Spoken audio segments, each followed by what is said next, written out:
we are reaching the end game of One Piece and what seems to be the climax of the Wano arc. And with that, I've been thinking a ton of what the aftermath of the Wano arc would be. What's going to happen to the world? How is the world going to change? And how the entire infrastructure of the Marines or world government could be shaken by what Luffy and the Straw Hat Pirates are doing. Not only that, I want to explore what could have happened at the Reverie, what the aftermath of that will be, and also everything to deal with the Warlords and the SSG. This is my thoughts on what will be the aftermath of the Wano arc. If you guys and gals have made it this far into the video, I want you to do me a favor. If you've eaten anything today, I mean anything, if you've eaten a cracker, if you've taken a sip of water, I want you to hit that like button down below. And if you want to indulge in more food, and by food I mean this awesome One Piece content, make sure you subscribe and turn on those post notifications. Let's get into the video. So first and foremost, we have to set the preface of what's going to happen at the end of Wano, at least in my perspective. And I do believe that Kaido will be defeated here. Big Mom is going to betray Kaido. Not that she's going to attack him, but she's going to try to get the road poneglyph and leave Wano, especially if she sees that Kaido was most likely going to lose. That is how I think this arc is going to end. Something that's very important and a question that is going to really change the dynamic of the world in general is, do I believe Kaido will die here? I am one that believes that Kaido is irredeemable and I don't see him being in the story anymore. So for that reason, I think that he needs to die in the Wano arc. Now that we have the whole preface set up of how I think Wano will end, what is that going to do to the world? Well, first and foremost, if it is reported by Big News Morgans that 2 Yonko got defeated, and we know that after the whole cake thing, he likes to gas up the stories, juice them up, make him seem super interesting, and he definitely likes to wank Luffy off. Let's be honest. He gave Luffy so much credit and said that he did things he didn't do. Because of that, I think it's possible Big News Morgans does the same here. And I know you guys are probably asking, well, how will he know what happened? We have to remember there are people here that work with the world government, CP0. Also, X Drake is here and he is a double agent working with the Marines. So they will see everything that happened here and they will probably report it back to the Marines world government. And Big News Morgans, he's probably got people, eyes, ears everywhere. So the information's probably going to get back to him. Now, the information that the Marines and world government get and the information that he reports are going to cause 2 separate things. The news that he reports is probably going to shake the entirety of the world, because to the world it's going to seem like 2 Yonko have been taken down, which would leave 2 vacancies. So the first thing I want to talk about here is, will the Yonko system, and I put that in quotations because it's not a real system, it's just something that the world sees and respects certain pirates as, will that continue, and will the Yonko spots be filled in, or will the Yonko system be taken down? I am one to think that the Yonko system will still be a thing, and I do believe that those vacancies will be filled. If you remember when Whitebeard got taken out, that vacancy was filled, so why wouldn't these? I don't think this situation is any different, except instead of 1 Yonko, it's 2 Yonkos being taken down. Now, I believe Luffy is guaranteed one of those, but the other one, depending on how things go, will probably be Eustace Kid. I think that Eustace Kid will be very pivotal in the fighting of Big Mom, and because of this, and because he already has some notoriety, he's already pulled up on multiple Yonkos before, he's already got a pretty high bounty because he has been killing people. Because of those things, and the fact that I do believe he will be very influential in the Big Mom altercation, I could see Luffy and Kid taking those spots. There's also a very good argument for Trafalgar the Water Law as well, and I'm not mad if you guys think it would be Law instead of Kid. Those 2 are pretty much interchangeable for the spots in my opinion, but I do believe the one that is 100% definite is Luffy. Now, how would the Marines and world government look at things? Because we know how the people are going to react when they read these newspapers, but how will the world government and Marines react knowing what probably actually happened here? Well, for one, I think that they're going to look at Luffy as a very prominent threat no matter what happens, because the truth is going to be that Luffy will be the main cause of the defeat of Kaido, and that is a big deal. They're probably going to be honed in on Luffy and think that he is much more of a threat than he already was. We've already seen Emu shred up wanted posters of both Blackbeard and Luffy, Emu being the king of the world government.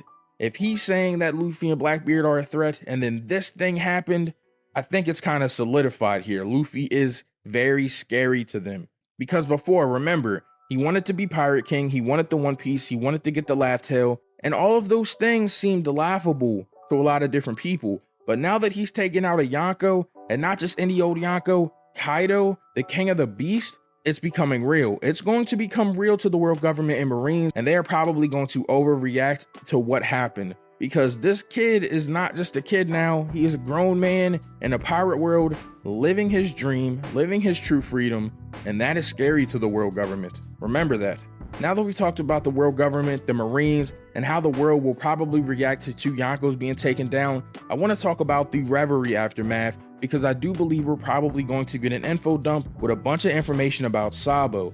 So I've went over the Reverie before, my opinion and what I thought could happen, but I really have to stick here with Studio Alex, shout out to him, and his theory that Sabo killed Kuma.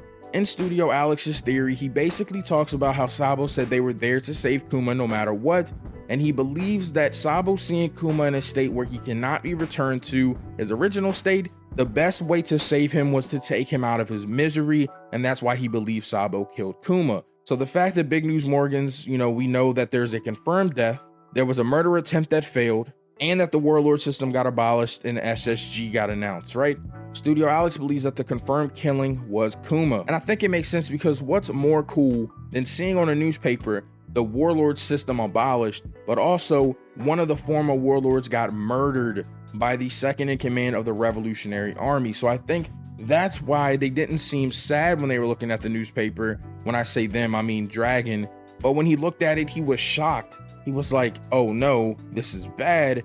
And honestly, if you think about it, it really is kind of bad. So I think we're going to find out some information about Sabo, the Reverie, and the fact that he probably killed Bartholomew Kuma. But what about the Warlord System? Well, we know the Warlord System got abolished. We know that they're sending fleets after the warlords.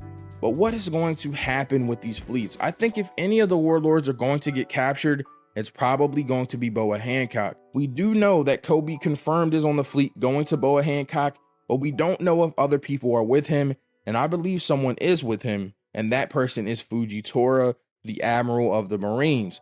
Now, Fujitora is the perfect person to go after Boa Hancock, in my opinion, because one, he's blind, which completely counteracts her ability of turning people to stone, but also he is very powerful, and his demeanor is one that would also counteract Boa's abilities. Boa and the Kuja Pirates are very strong individuals. However, I don't think that they're strong enough to defeat Fujitora. Now, I think what's also interesting about Boa Hancock getting captured here is because it could set up something very cool narratively for her character arc.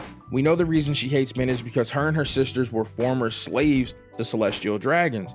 Now, if she gets captured, it could set up a situation in which she could finally get revenge. Perhaps she gets captured, they take her back as a slave, Luffy finds out about this at some point later in the story, and of course he's going to want to help Boa Hancock out, because Boa Hancock has helped him out before as well in Amazon Lily and things of that nature, and they have a cool relationship.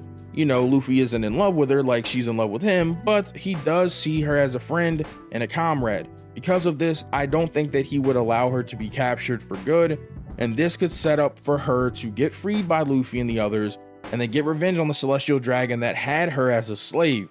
This would complete her story arc, and maybe help her get past her hatred for men in general, and really redeem herself in that way. I think that a lot of people give Boa a bad rap, and I'm one of them. I really don't like her personality and how she acts, but if you really think about how she was treated as a slave, you can kind of find some sympathy for her, and you want her to get that revenge so she can really overcome that mental hurdle. But what about Mihawk? Well, Mihawk is one that I think is going to be awesome to see. I don't know if Oda's going to show us that on screen or off screen it, but you have to send an admiral to Mihawk. And how awesome would it be if you send an admiral to him and the admiral lost? I'm just saying, I don't think Mihawk's getting captured. He seems to be happy that he's actually, enacted as a pirate again. His bounty is active. He had a smirk on his face and he was like, it's been a while since, I've been the one being chased.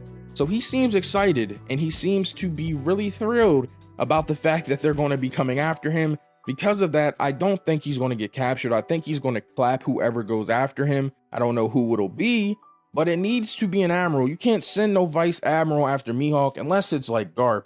But if it's not Garp, none of the rest of them are going to do anything to him.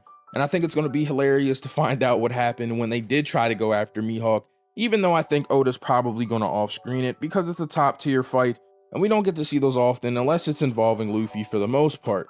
Now, we've talked about the Warlords, we talked about the Yonko system failing or being replaced, and we've also talked about the Reverie, but what about the SSG? The SSG is what's supposed to be replacing the Warlords in general.